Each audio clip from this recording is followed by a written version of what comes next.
On March 18th of 2021, Zack Snyder's Justice League was released on HBO Max. The response to the movie itself has on the whole been overwhelmingly positive, so good in fact that many were hoping to see the Snyderverse restored. But they were in for a nasty surprise on Monday, when Warner threw both the Snyder Cut and its fans under the bus, and they threw the Ayer Cut out with yesterday's trash. Even if the numbers, which only came later, suggests that the Snyder Cut is a hit for HBO Max. So why would Warner make these absolutist statements so early and attack the fans in the process? Won't that kill the Snyder Cut's momentum? Well, in all likelihood, that is exactly what Warner wants, and by the end of this video, their reasoning will be made clear. In this editorial then, I will begin by establishing the difference between AT&T and Warner, and why there is practically a Lucasfilm-style civil war going on between them. Then we'll explore the Hollywood Reporter and Variety hit pieces, see what Zack Snyder has to say about the attacks on the fans, and finally, take a look at the larger game that is being played.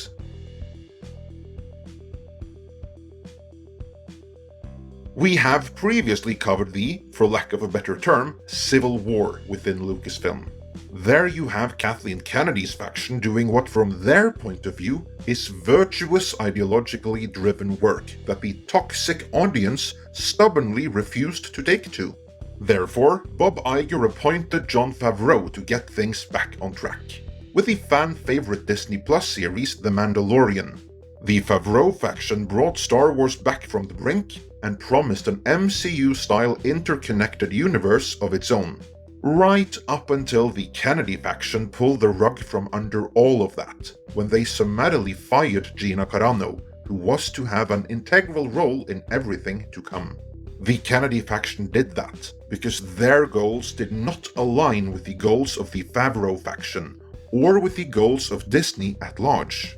In short, you have a faction of a division, whose goals do not align with that of the parent corporation.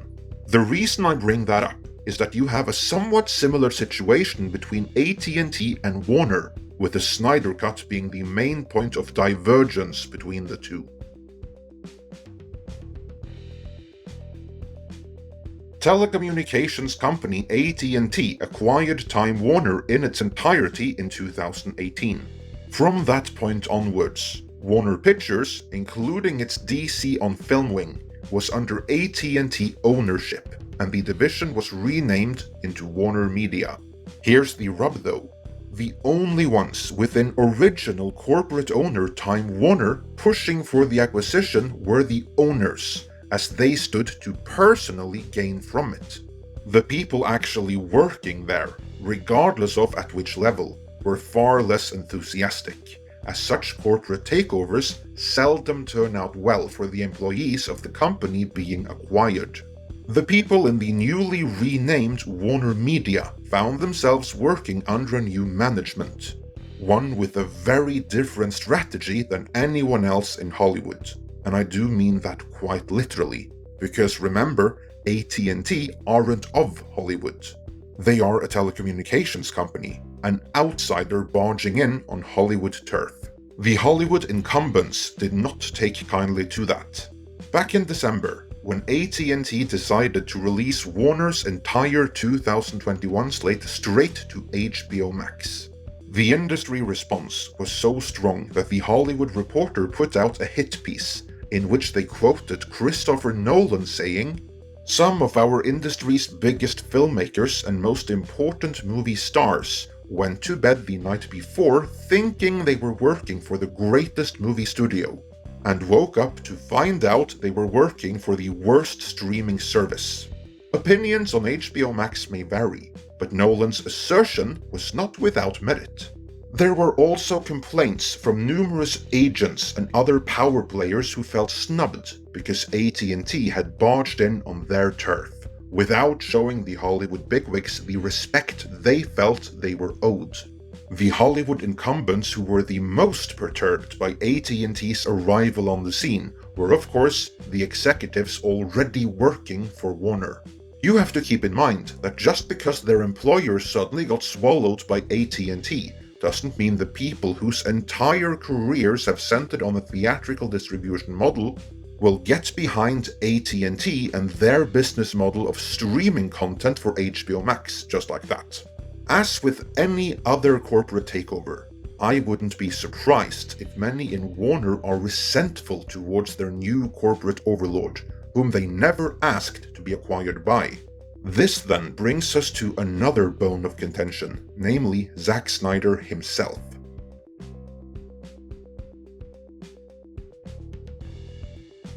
Looking back at Snyder's DC tenure, it is clear that mistakes were made, and not all of them were done by Snyder. Warner were the ones that wanted Superman to be reimagined as Flying Batman in Man of Steel, and they approved of everything Snyder wanted to do in his execution of the movie they wanted. When it failed to bring in $1 billion, Warner were the ones that demanded Snyder scrap his plans for Man of Steel 2, in favor of bringing Batman into the fray in Batman v Superman. Since Superman was already reimagined as Flying Batman, Batman was reimagined as Punisher Batman. And since Warner were in a rush to catch up with Marvel, they also demanded Snyder introduce Woman Batman, Water Batman, Speedy Batman, and Robo Batman, rushing to set up Justice League next. Again, Warner approved of everything Snyder wanted to do in his execution of the movie they wanted, to the point of reportedly giving it a standing ovation at an internal screening for Warner executives. Warner felt it was a tad long though, so they cut it down in length, made it incomprehensible in the process, and then they put that version in theaters. When the audience recoiled, the very same executives that had told Snyder exactly what to do and enabled everything he wanted to do in his execution of their plans couldn't throw him under the bus fast enough. Cue Justice League and everything that went down with that. We've covered that in great detail before, so I won't repeat it here, except the most important takeaway, which is that when the movie finally opened in theaters, it was clear that spending an amount they could have made another DC movie for on having Whedon retool it was one of the single worst decisions in film history, and Warner were the ones who made that decision. The full scale of how bad that decision was, and the complete mismanagement at all levels that went into it, would only be truly revealed if the Snyder Cut ever saw the light of day, which is why they buried it and chastised anyone who had the gall to ask for it. This is why Warner were annoyed by the Snyder Cut movement. Their studio-approved version of Justice League was already out there, and the pleb asking for the Snyder Cut were problematic from their point of view. Warner fully intended to keep that skeleton buried in the closet forever. Coming from the world of telecommunications, AT&T are smart enough to realize that customers aren't so much a necessary evil, which is the Hollywood view, but the whole reason why they are in business in the first place. Continuing from there, AT&T were also pragmatic enough to realize that the popular demand for the Snyder Cut would be a great selling point for HBO Max. Being a profit-driven corporation, they recognized that with the Snyder Cut, AT&T's financial interests and audience demand were aligned. It's pretty basic supply and demand really, hardly rocket science. And so, AT&T made it happen. Alas, in this particular matter, audience demand and the financial interests of AT&T did not align with the interests of Warner. Warner had moved on in another direction, exemplified by Birds of Prey, Wonder Woman 84, Robert Pattinson's upcoming Batman, and J.J. Abrams' upcoming reimagined Black Superman. Not only did Warner have no desire for the world to see just how badly they messed up with the Whedon cut, they certainly didn't want the audience to demand a return to Snyder's direction, which they had already discarded. Now, with that context clearly established, let's get into the hit pieces Warner published against both the Snyder Cut and a possible return to the Snyderverse. To be clear, the Hollywood Reporter hit piece is taken from the Variety hit piece, but they frame it differently, which in my book makes this two hit pieces. To begin with the Hollywood Reporter, they launch an outright attack on the fans who wanted the Snyder Cut in the first place, labeling them as reprehensible. Granted, the modifier some is used, but the underlying message of the Hollywood Reporter story is that anyone who asked for the Snyder Cut is reprehensible for the audacity of having wanted it in the first place, and that Warner wants fandom to be a safe place going forward, so the fans will have to do better, meaning shut the hell up about what they want, and instead consume what they are given. This is, however, mostly an outtake from the Variety hit piece, so let's explore that. This main article is intended to provide the industry with its narrative and talking points, so it deals with the future of DC on film. And that future will, according to Warner Media's Ann Sarnoff, not include the Snyderverse. The very first sentence reads, Warner Media Studios CEO Ann Sarnoff says that the release of Zack Snyder's Justice League will complete the director's superhero trilogy, reinforcing the studio's desire to move past the social media campaign to hand back control of the DC film universe to the filmmaker. Instead, Sarnoff believes that the future of DC is more than just movies.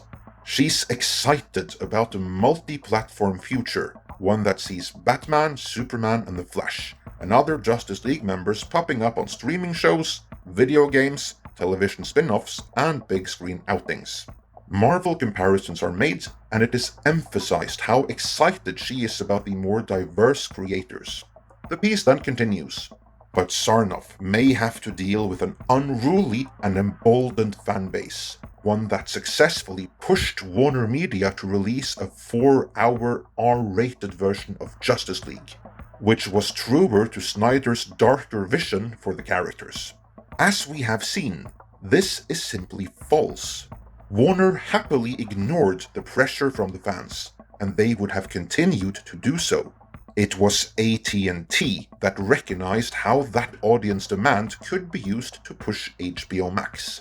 From there, it was AT&T that simply instructed Warner Media to make it happen. This piece, however, aims to portray the fans as bullies, and the falsehood continues, as Sarnoff says. We wanted to give Zack the opportunity to complete his vision in a 4-hour movie, which is impossible to do in theaters. We're happy to have HBO Max to let the rope out, as it were, and allow the fans to see all 4 hours of Zack's vision. Yeah, no. They didn't want it, and they're not happy about it. Later, she says, we're always going to listen to our fans, but we are in service of the broadest fan base, and we owe them an integrated, holistic strategy. Is that the reason why we're gonna have multiple Batman and multiple Superman unconnected to each other beyond being part of a multiverse? Because I could have sworn that was but an excuse for failing so miserably to create an actually integrated and holistic strategy. You know, like Kevin Feige did for the MCU. Sarnoff continues, we are the shepherds of the franchise, and hopefully when the fans see what we've got in store, they'll know that DC is in good hands across many different platforms and with many different creators. Unless that creator is Zack Snyder, of course. Or David Ayer, as we shall see. Speaking of seeing, all I actually see are lofty words. I remain unconvinced that DC is in good hands under Warner, the people that brought in franchise killer J.J. Abrams and Bad Robot. Then the time has come to take on the fans. Variety asks, there's also been a toxic side to the fandom, with reports that critics and some of your executives have received threats for not endorsing the Snyder Cut or for being perceived as standing in the way of its release. What's your reaction to that behavior? Before we get into the answer, I would like to stress that no one should threaten anyone. But since Variety dropped that little nugget in there, I would have liked them to add some detail to it. As it stands, they merely assert that there were unspecified threats of an unspecified nature against unspecified individuals. I'm very disappointed in the fans that have chosen to go to that negative place with regard to DC, with regard to some of our executives. It's just disappointing, because we want this to be a safe place to be. We want DC to be a fandom that feels safe and inclusive. Now, take note of the double-speak that is about to come. We want people to be able to speak up for the things they love, but we don't want it to be a culture of canceling things that any small faction isn't happy with. We are not about that. We are about positivity and celebration. Unless, of course, fans are positive and celebratory towards what Snyder wanted to do, or seeing the storyline he started be concluded. It looks to me that what she really means is that fans should be positive about the stuff that Warner are intent on doing anyway. And if you're not, well then you're reprehensible. Classic playbook here, which has been used before on both the fans of Star Wars, Star Trek, Doctor Who, Ghostbusters, and even the Fantastic Four. It is, by the way, these quotes right here which form the basis for that other hit piece in The Hollywood Reporter, the one about the fans being reprehensible. However, The Hollywood Reporter did one thing Variety did not, namely, they posted Zack Snyder's response to the allegations against the fans.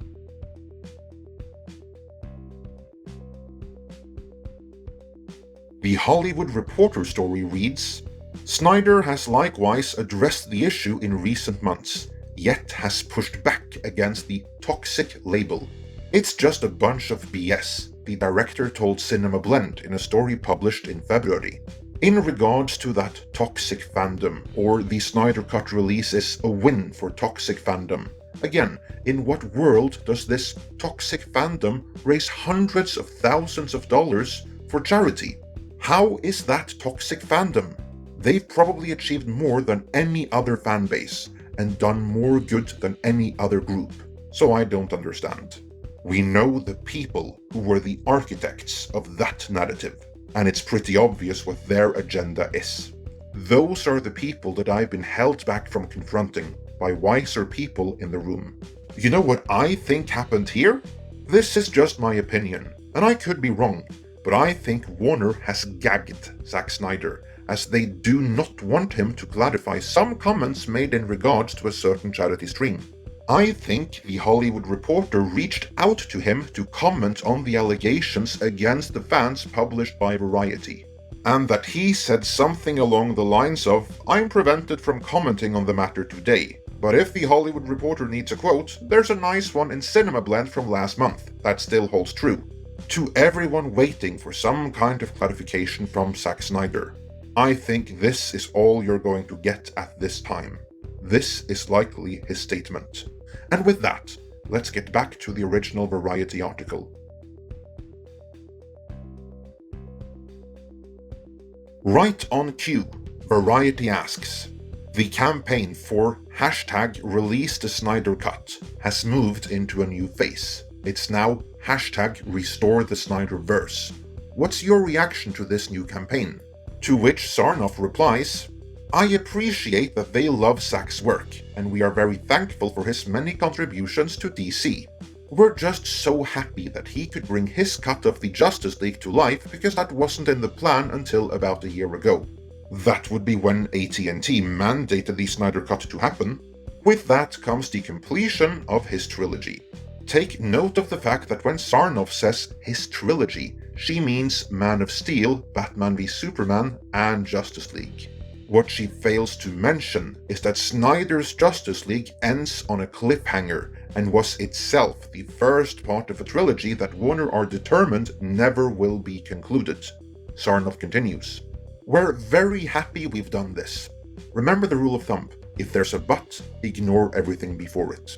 But we're very excited about the plans we have for all multi-dimensional DC characters that are being developed right now. She then goes on to assert that we won't be developing David Ayer's cut. So everyone wanting to see the director's pre-Warner's meddling version of the original Suicide Squad are out of luck. Again, Warner wants you to feel safe and excited, but don't you dare ask about something they don't want to do, no matter how much you, as a paying consumer, may want it. The rest of the article is spent in the vaguest, non-specific terms possible, talking up Warner's plans for DC going forward, which are so incredibly rich and diverse and multidimensional that there will be no fatigue. There won't be a Snyderverse, of course, but DC has so much other cool stuff coming that you won't even miss it, is the final message of the article. Which isn't so much an article as it is a hit piece, put out there by Warner. Let's explore why.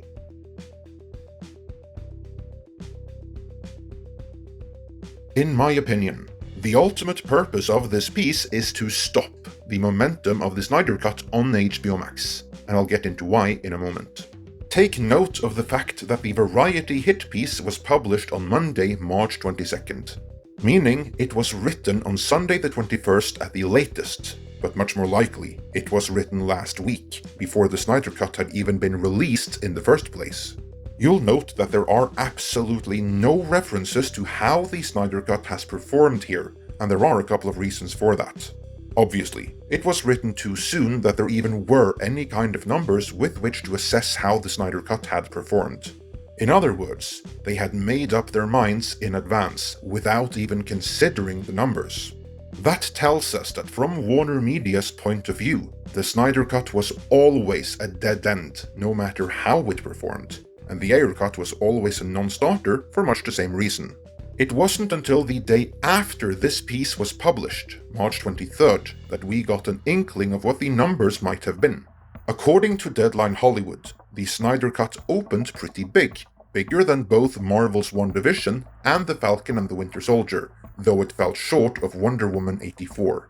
But even that report may have been premature, because according to more recent reports from Screen Rant, demand for the Snyder Cut overtook demand for Wonder Woman 84 after the first 3 days of release.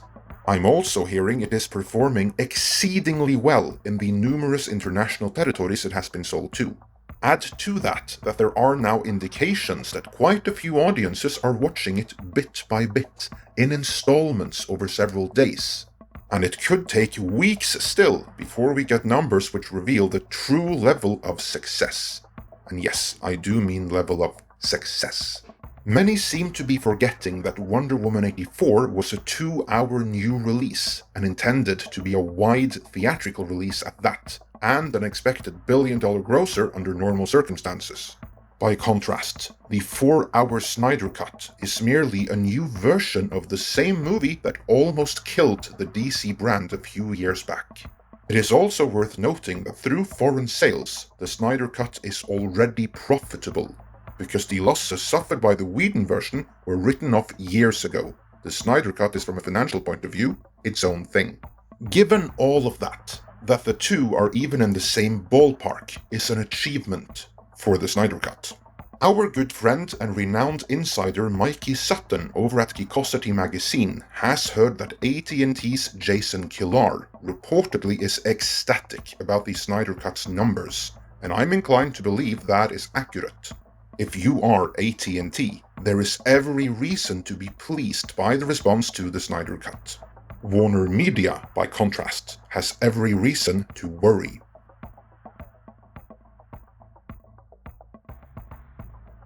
Just like Disney and Lucasfilm, AT&T and Warner Media is a house divided.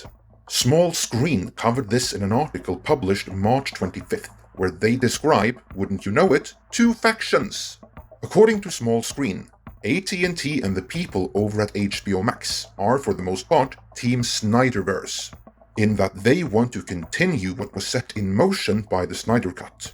AT&T's Casey Blois and Jason Kilar are Team Snyderverse, according to Small Screen.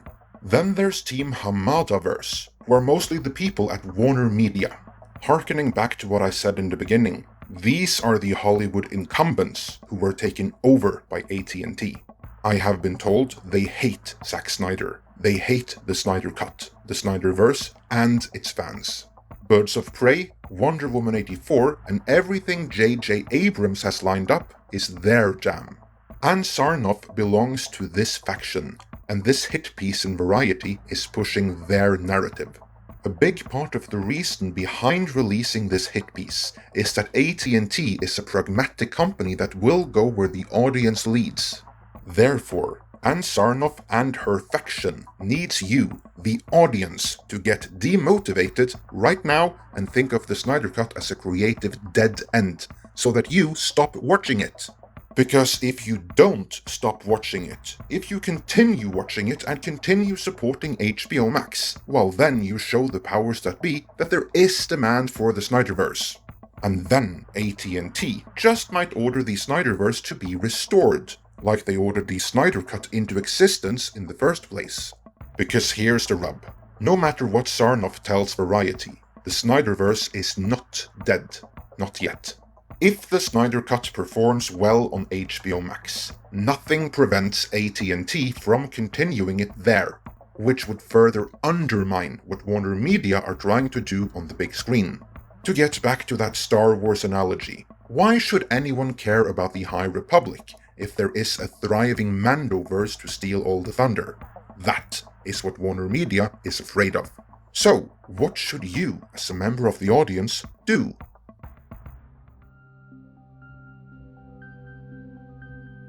I will not tell you what to do, but I will tell you the options, so that you can choose. If you want to see the Snyderverse continue, then you have to vote for that with your wallet. And the way to do that is by subscribing to HBO Max, if that's available in your region, and then actually watch the Snyder Cut there. If HBO Max isn't available in your region, then you can still vote for a continued Snyderverse by buying it on demand from a provider in your region, or by picking up the physical Blu-ray when that is out. Tweeting out #RestoreTheSnyderverse will also help, but not as much as voting for a continued Snyderverse with your wallet in a manner which ultimately ends up in AT&T's bank account. In being a for-profit corporation, AT&T will take sufficient proven demand into consideration, even if Warner Media doesn't. Anything other than that, and I do mean anything, is a vote against a continued Snyderverse. That's it. There are no other means of voting, and the election is in process. How you vote is up to you. Let me know your thoughts on the Snyder Cut, and if you want to see the Snyderverse continue, in the comments.